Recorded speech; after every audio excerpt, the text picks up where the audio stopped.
नमस्ते अस्तु भगवन् विश्वेश्वराय महादेवाय त्र्यम्बकाय त्रिपुरान्तकाय त्रिकाग्निकालाय कालाग्नि रुद्राय नीलकण्ठाय मृत्युञ्जयाय सर्वेश्वराय सदाशिवाय श्रीमन्महादेवाय नमः।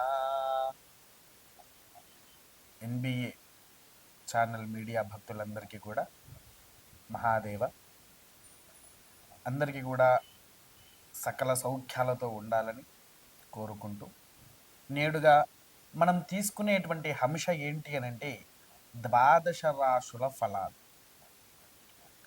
12 రాశులు అంటే మనకి ఎన్ని రాశులు? మేష, వృషభ, మిథున, కర్కాటక, సింహ, కన్య, తుల, వృశ్చిక, ధనస్సు, మకర, కుంభ, మీనము. ఈ 12 రాశుల వారికి మనకు ఏ విధంగా నడుస్తూ ఉంటుంది, ఈ రాశులకు ఏ ఏ స్థితిగతులు వస్తున్నాయి అనేటువంటి విషయాలు. అయితే మనకు ఇప్పుడు ప్రస్తుతానికి ఏంటి అని అంటే కుజుడు ద్వాదశం నుంచి 2 నెలల పాటుగా జూన్ 7వ తారీఖు రాత్రి 10 గంటల వరకు కూడా ఉంటూ ఉంటాడు అన్నారా. అయితే ఇక్కడ విషయం కూడా ఏంటి అని అంటే కుజుడు అనేటువంటి వాడు రోగకారకుడు. కుజుడు అనేటువంటి వాడు రోగకారకుడు. కుజుడి వల్ల మరలా తిరిగి ఇంకా ఏదైనా అనారోగ్య నష్టాలు కూడా జరిగే అవకాశం లాంటిది 100కు 1000% ఉంది.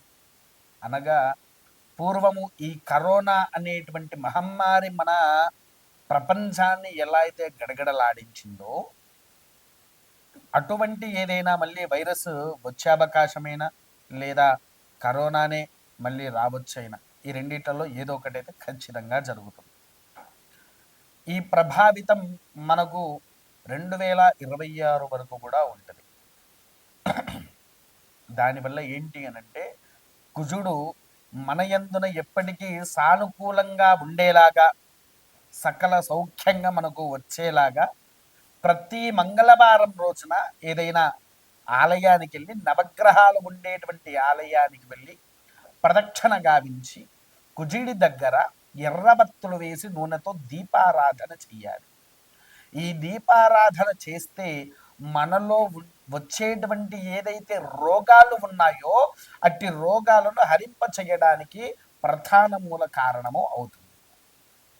అంతేకాకుండా చాలామంది అభిషేకము దగ్గర కుజుడి దగ్గరకు వచ్చేసరికి పంచామృతాలతో అభిషేకం చేస్తూ ఉంటారు. కాకపోతే ఈ ఒక్కసారి నేను చెప్పిన విధంగా ఈ విధంగా చేయండి. ఏంటి అనంటే ఒక 1/2 లీటర్ ఆవు పాలైనా ప్యాకెట్ పాలైనా ఏదైనా సరే తీసుకోండి. తీసుకొని దాంట్లో 1/2 కిలో కుంకుమ వేసి ఎర్ర కుంకుమ వేసి బాగా కలిపి ఆ పాళ్లతోనే కుజుడికి అభిషేకం గావించండి. ఆ అభిషేకం చేసిన తర్వాత మీకు సకల యోగ్యత అనేది వస్తూ ఉంటుంది. విన్నారా? ఆ ఎర్రటి పాలతో అభిషేకం దేనికయ్యా అంటే కుజుడి యొక్క ఇష్టమైనటువంటిది ఏంటి అని అంటే రక్తవర్ణము, రక్తగంధము, రక్తపుష్పము, రక్తమాల్యం, బరధరము. అంటే కుజుడికి ఎర్రటి వస్త్రాలు కానీ ఎరుపు రంగులో ఉండే పుష్పాలు కానివ్వండి, ఎర్రటి వస్తువులు ఏదున్నా కూడా ఆయనకు చాలా ఇష్టమైనటువంటివి. ఆయనకు ఆ ఎర్రటి పాలతో అభిషేకము చేస్తే నీలో ఉండేటువంటి రోగం నిరోధక అనేటువంటిది జరుగుతూ ఉంటుంది.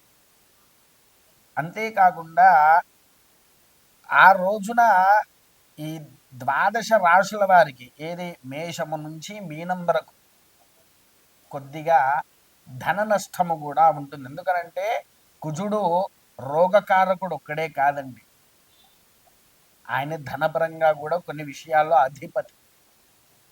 అప్పులు బాగా అయ్యేటువంటివి, తెలియని ఖర్చులు కూడా మనకు అవుతూ ఉంటుంది. తెలియని ఖర్చులు అవుతూ ఉంటాయి, తెలియకుండా అప్పు చేస్తూ ఉంటాము. ఈ రోగకారకంలో హాస్పిటల్కని వాటికని మనం కూడా వెళ్ళేసేసి చాలా డబ్బులు కూడా ఖర్చు పెట్టడం జరుగుతూ ఉంటుంది. రుణ ఇప్పుడు మనకు మంత్రంలోనే ఉన్నది ఏంటి అని అంటే కుజారిష్టేతు సంప్రాప్తే కుజ పూజాంచకారయేత కుజధ్యానం ప్రవక్ష్యామి రోగ రిణ రోగ రుణ పీడోప శాంతయే. ఏంటిది? రోగ రుణ పీడోప శాంతయే.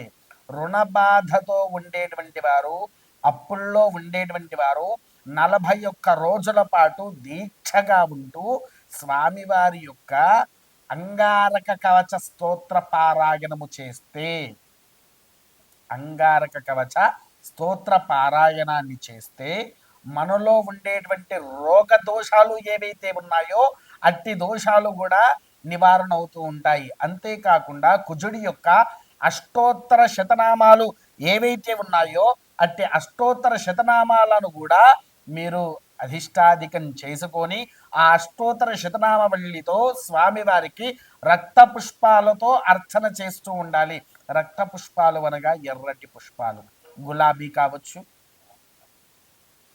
నూరువరహాలు కావచ్చు, అలా మనకు ఎరుపు రంగులో ఉండేటువంటి ఏ పుష్పముతోనైనా స్వామివారికి అర్చన అనేది 108 నామాలతో గావిస్తూ ఉండాలి. ఇది ప్రథమంగా మనం ఆచరించాల్సినటువంటి నియమాలు. తర్వాత కుజుడికి ఈ 41 రోజుల పాటుగా మీరు స్వామివారికి ఆగకుండా ప్రతిరోజు 41 రోజుల పాటు 11 ప్రదక్షిణాలు గావించండి. 12 రాశుల వారు 11 ప్రదక్షిణాలు చేసినటువంటి ఎడల సకల యోగ భోగ భాగ్యాలు కూడా మనకు దక్కేటట్టుగా, మనలో ఎటువంటి రోగాలు కూడా రానియకుండా మనల్ని రక్షిస్తూ ఉంటాడు. రెండవది వృషభ రాశి. వృషభ రాశి వారికి ఈ సంవత్సరము అనుకూలంగా ఉందండి, చాలా అనుకూలంగా ఉంది. ఎందుకనంటే ధర్మ కార్యక్రమాలు, దైవపరంగా మంచి పూజాధికాలు ఇవన్నీ గావిస్తూ ఉంటారు. ముఖ్యంగా ఏంటి అంటే అన్నదానాలు కూడా మీకు తెలవకుండా మీరు వేరే వారికి అన్నదానం చేసేటువంటి యోగ్యత మీకు దక్కుతూ ఉంటుంది. ధర్మ కార్యక్రమాల ముగ్గు చూపిస్తూ సకల యోగాలను కూడా అందుకుంటూ ఉంటారు. రెండవది అద్భుతమైన ధనలాభము ఉంది, అద్భుతమైన ధనలాభము ఉంది.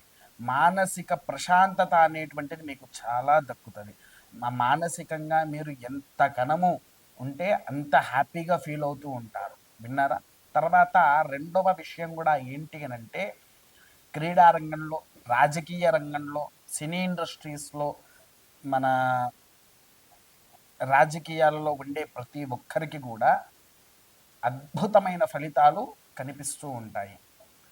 నమ్ముకున్న వాళ్ళు ఎవరో ఎప్పుడో పూర్వంలో మీకున్న మిత్రుడు విడిపోయాడు అని ఎవరైతే మీరు భావించారో అతన్ని తిరిగి మరలా మీరు కలుసుకొని మళ్ళీ మీ యొక్క మిత్రత్వము పెంచుకునే అవకాశము కూడా అద్భుతమైన ఫలితాన్ని ఇస్తున్నది. కాకపోతే ఇక్కడ ఏంటి అంటే కుజుడు మారుతూ ఉన్నాడు కాబట్టి దానివల్ల కాస్తంత అనారోగ్య సమస్యలు వస్తాయి. అదొక్కటి చూసుకోండి. దానివల్ల మీకు ఎటువంటి నష్టము కూడా రాకుండా చాలా హ్యాపీగా ఫీల్ అవుతారు, హ్యాపీగా ఉంటారు. అందరితో సకల సౌఖ్యాలతో నవ్వుకుంటూ విరధిల్లుతూ ఉంటారు. కాబట్టి ఇది ఆచరిస్తూ ఉండండి. ముఖ్యంగా ఈ యొక్క తత్వంలో మీకైనా అనుకోని వ్యవస్థ గతిలో మీకేమైనా తేడా వస్తూ ఉన్నది అని అనిపించినప్పుడు మీరేం చేస్తారు అనంటే మీకు దగ్గరలో ఉండేటువంటి ధర్మశాస్త్ర అయ్యప్ప స్వామి దేవస్థానం ఎక్కడైతే ఉంటుందో అక్కడికి వెళ్ళేసేసి స్వామివారికి నల్లటి వస్త్రాలను స్వామివారికి అర్పించి బుధవారము రోజున వారికి అభిషేకం చేయించినటువంటి ఎడల, బుధవారము రోజు అయ్యప్ప స్వామి వారికి అభిషేకం చేయించి వస్త్రదానం చేసేసి రండి. దాని వలన మీకు సకల సౌఖ్యాలు కూడా అందిస్తూ ఆ అయ్యప్ప అనుగ్రహంతో విరధిల్లుతూ ఉంటారు. స్వస్తి.